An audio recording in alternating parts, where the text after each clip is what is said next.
La denuncia è stata presentata stamane al comando dei carabinieri di Lignano Sabbiadoro. Andy Nganso, il 35enne medico camerunense residente a Caorle e in servizio al punto di primo intervento di Lignano Sabbiadoro, non ha voluto attendere.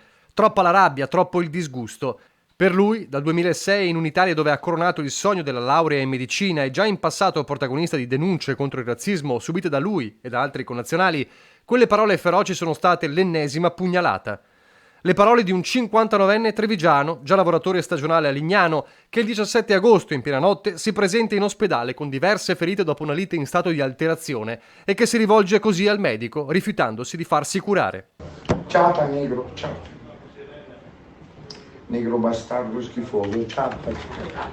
Preferivo 2 costole rotte in più piuttosto che un negro dottore. Bestemmie e insulti senza sosta di fronte al medico, una bagarre nel punto di primo soccorso, tanto che il 35enne, vista la situazione, chiama i carabinieri e nel frattempo registra quelle parole che poi pubblicherà sui social. Croce Rossa Lignano, i negri all'arrembaggio. Certo, una laurea da voi costa che $500, pezzente. Con tutte le scritte un dottore negro, mamma mia. Non toccarmi, che non mi attacchi i malattie.